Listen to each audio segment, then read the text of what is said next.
Bonjour, nous sommes le 1er octobre 2014, il est 10 heures du matin. Je viens de voir un film en avant-première, Equalizer, avec Denzel Washington, qui représente assez bien le concept de leader, celui qui est seul contre tous, celui qui à lui tout seul vaut une armée entière. Et ça c'est un fantasme, mais c'est pas seulement un fantasme, c'est aussi une réalité anthropologique puissante. Je crois qu'on va revaloriser dans les décennies qui viennent le rôle du leader comme un phénomène majeur du fonctionnement des sociétés et du fonctionnement de l'humanité. Alors, je posais l'autre jour la question de comment identifier les leaders. J'emploie le mot leader dans un sens extrêmement large, c'est-à-dire celui qui a un potentiel global, celui qui à lui tout seul est une sorte de monde, un microcosme. Et eh bien, le leader se caractérise et s'identifie très tôt, je dirais, par justement cette notion de ce sens du tout, ce sens de la totalité. Il veut tout savoir, il est systématique dans son approche du monde, il veut tout comprendre. Alors, il ne veut rien laisser de côté. Il est à l'opposé d'un processus de cloisonnement en disant oui, mais moi je m'intéresse qu'à ça, ou ça n'a rien à il n'y a pas de rapport. Enfin, cette façon, il y a des gens qui sont dans une sorte d'instinct de cloisonnement qui est exactement à l'opposé du leader, de celui du leader. Et alors, il y a un critère que je mettrai en avant, qui vaut ce qui vaut, c'est celui qu'on appelle, c'est la question de la culture générale.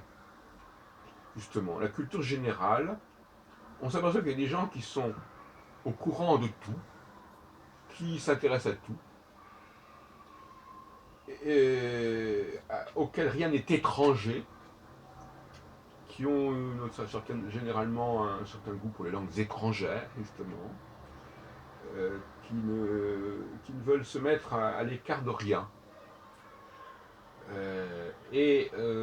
La culture générale, je ne sais pas si dans d'autres pays ça veut dire la même chose. Quand on dit que quelqu'un est cultivé, je ne sais pas si en hébreu ou en anglais ou en allemand, c'est la même chose, ou si ça renvoie à des spécialisations. Parce que justement, la culture générale, c'est pas une spécialisation. Ou si l'on veut, c'est une spécialisation globale. C'est-à-dire que la personne est spécialisée, mais dans tout.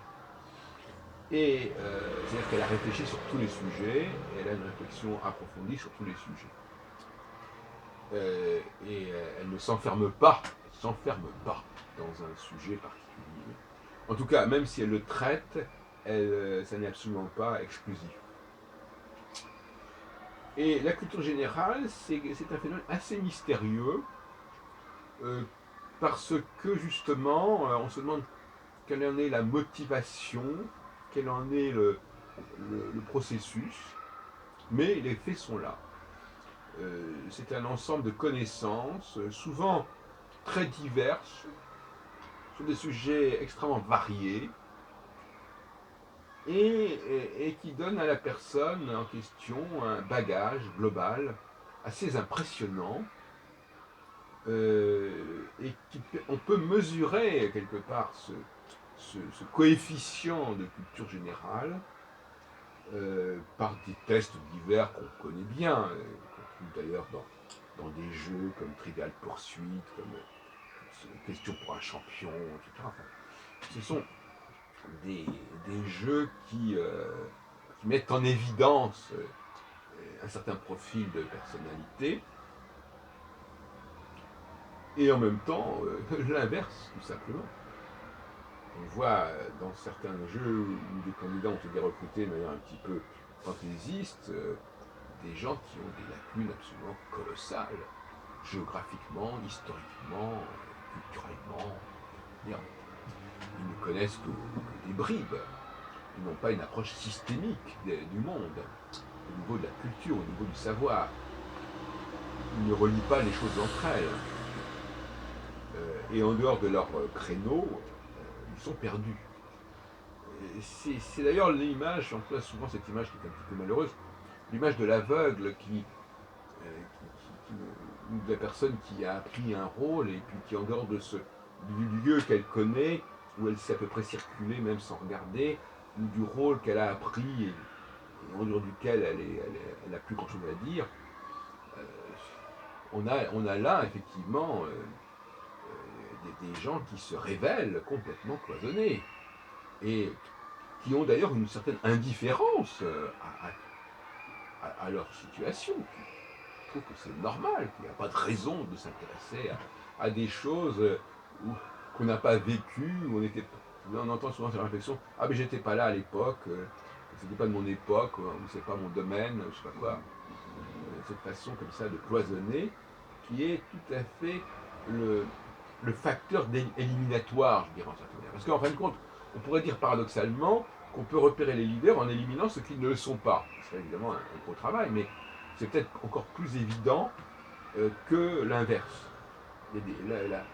L'inculture est parfois plus flagrante que la culture, puisque l'inculture, c'est justement la mise en évidence d'impasses, de choses qu'on a complètement négligées, qui ne nous intéressent pas. Le mot intéressant, d'ailleurs, est tout à fait remarquable. Je m'intéresse. Le leader, normalement, il s'intéresse à tout. À tout, à toutes les époques, et à toutes les cultures, et à toutes les religions, à toutes les langues. Et l'anti-leader, eh ben, lui, il a un cloisonnement. Un cloisonnement qui est souvent masqué, occulté, nié par des trucages. Hein, par des trucages. Et ces trucages, j'en ai parlé, ce sont des formes de systématisation. Par exemple, quelqu'un peut apprendre à lire. L'apprentissage de la lecture, et c'est vrai aussi la lecture sur Internet, est une espèce de façon de colmater artificiellement la culture. La personne n'a qu'à appuyer sur un bouton, mettre un mot sur Google, etc. Et puis elle a la réponse, elle a la fiche correspondante. Et donc elle peut donner le change en quelque sorte comme ça. Alors ça, ce sont des. Alors donc finalement, la lecture, c'est paradoxalement le moyen de masquer son inculture. Bien que, bien entendu, il faille lire pour être cultivé, mais lire, c'est pas là, il ne s'agit pas de lire, là, il s'agit de lire. Là, on a une ambivalence au niveau du langage qui est assez étonnante. Si je lis un texte pour m'informer, c'est une chose, je le lis pour moi, pour ma culture personnelle. Maintenant, si je commence à le lire à voix haute, eh bien là, je me l'approprie quelque part. C'est-à-dire, je dis, voilà, moi, je suis en train de vous parler, et moi, je suis en train de vous dire ce que je suis en train de vous dire. Et là, c'est totalement différent. Donc, le mot lire est un mot extrêmement pervers. D'ailleurs, j'ai aussi, entre parenthèses, cet ouvrage passionnant, apparemment, La théorie des mèmes, pourquoi nous nous les imitons les uns les autres, de Susan Blackmore, pourquoi nous nous imitons les uns les autres.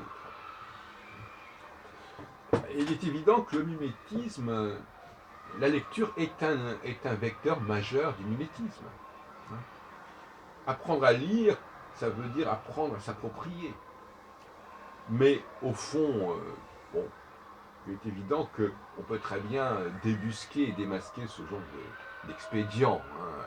On enlève à la personne son texte, que ce soit celui qu'elle lit sur un livre ou sur un écran, ou un prompting, un truc comme ça qui défile devant ses yeux à la télévision, etc. Tout ça, ce sont des expédients pour laisser croire que la personne maîtrise le sujet, mais elle est un peu comme une sorte de lecteur de CD, c'est-à-dire qu'un jour elle lit ça, un autre jour elle lit ça, et elle peut parler de tout et de rien. Hein, et elle peut parler à tour de rôle de n'importe quoi du moment qu'elle a le livre à lire et le texte à lire. Mais ça, c'est vraiment une mascarade par rapport à ce qu'on appelle la culture générale. Cette culture-là, mais il y a des gens qui se contentent de ça, c'est-à-dire que leur culture générale, elle consiste tout simplement à lire le texte qu'on leur fait lire, ou qu'ils se donnent à lire par rapport à leur demande. Mais je crois que le public peut arriver assez facilement à comprendre la différence entre ce genre de simagrée, de simulacre, et une véritable culture générale. Hein. Je crois que c'est quand même pas compliqué, les gens ne sont pas si bêtes que ça. Mais le concert sont des lieux où on a affaire à des apparences de cohérence, des apparences de collectif. Derrière ces collectifs, il y a souvent une personne, un texte, une partition. Et cette répartition de la partition est un trucage. Parce que l'enfant qui regarde ça, il a l'impression, il a l'illusion que chacun s'exprime, que chacun est dans la spontanéité, dans le live. Et on emploie le mot live aussi de manière complètement perverse, puisqu'on appelle live un spectacle qu'on voit en direct. Mais c'est pas ça le live. Le live, c'est un spectacle où les gens improvisent, où les gens disent des choses comme ça, qui viennent de leur bagage, qui viennent de leur tripes. C'est pas quelque chose qui est programmé, qui est balisé, qui est organisé. Parce que tous ces mots-là, organisation, eh bien oui, l'organisation, c'est un palliatif au leader. Hein. On ne peut pas remplacer un leader sinon par une organisation. C'est vrai pour les cafés philo, par exemple, où certaines personnes proposent tout simplement un respect rigoureux des prises de parole, des temps de parole dans le groupe, comme si tout cela allait donner quelque chose d'intéressant. Bon, mais l'orchestre, c'est pour moi quand j'assiste, l'orchestre c'est une plaisanterie. C'est une plaisanterie, mais qui fait sens, comme je l'ai dit dans d'autres textes, mais là ce n'est pas le moment, dans un processus cyclique qui fait qu'à un moment donné, le leader est en crise, c'est-à-dire que le leader n'a plus en possession de ses moyens, et il faut bien le remplacer. Mais on ne va pas le remplacer par un autre leader, puisque c'est le leadership lui-même, globalement, qui est en crise. On va le remplacer par des groupes, des collectifs, des gouvernements, des ensembles. Un ensemble, ça veut tout dire, un ensemble. Et le cas de Sarkozy est intéressant, parce qu'en réalité, il est tombé, l'élection de 2012, ça a été d'abord le rejet de Sarkozy. C'est dans la foulée, d'ailleurs, des printemps arabes. 2011-2012, c'est la chute pas des dictateurs, mais des leaders omniprésents, omniscients. Voilà. Bon. Et on remplace ça par un personnage qui est le produit du système, le produit de l'élection, du suffrage universel, une sorte de panacée. Et on croit qu'on va construire, par le fait de la profession, de la fonction, on va construire un leader. Et on va lui donner les apparences, les attributs du leader. Et c'est là qu'il y a un problème. Quand on élit quelqu'un en phase de crise du leadership, il ne faut pas s'attendre à des miracles. Hein. Ce sont des solutions d'attente, de rechange, jusqu'à ce que le leader ait repris le poil de, on dit, je sais pas, le poil de la bête, il soit rené de ses cendres, comme le phénix, etc. Et d'ailleurs, actuellement, et je vais terminer sur ce point, actuellement, on n'est pas du tout dans une situation de mai 68, hein, il faut quand même le dire et insister là-dessus. On est dans une situation où le leader est là, il se pose, comme un Manuel Valls, par exemple, comme un Sarkozy. Ils ont certainement des points communs. Et c'est pas du tout le moment où c'est la foule qui va l'emporter, même par le biais des élections, etc. D'ailleurs, il n'y aura pas d'élection pendant cette période. C'est le hasard qui veut ça. C'est une question, c'est un point d'interrogation. Est-ce que l'élection permet, quand ça se fait à un moment donné d'émergence, de renaissance du leader, est-ce que l'élection permet de faire apparaître le leader? Probablement, probablement pas, on ne sait pas. Alors, bon, derrière ce que je dis, il ne faut pas se voiler la face. Il y a effectivement mes travaux sur les cycles, avec le cycle de 7 ans. Et on peut pas, mon discours n'est pas simplement une philosophie du pouvoir, comme cela, globale, abstraite. Non, elle se fonde sur une science politique précisément, qui est cosmique, effectivement, qui est liée à des signaux, à une sémiologie, dont l'humanité est tributaire. On peut le regretter, mais en tout cas, c'est pas demain qu'elle en sera libérée et qu'elle pourra s'en émanciper. Donc il y a là un cycle du leadership.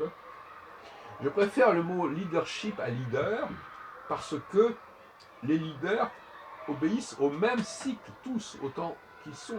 À un moment donné X, ils sont tous en crise. On l'a vu en 1989. À un moment donné, ils sont tous en renaissance. Ce ne sont pas des cas individuels. Ce sont des cas individuels, mais qui sont dans la synchronie complètement.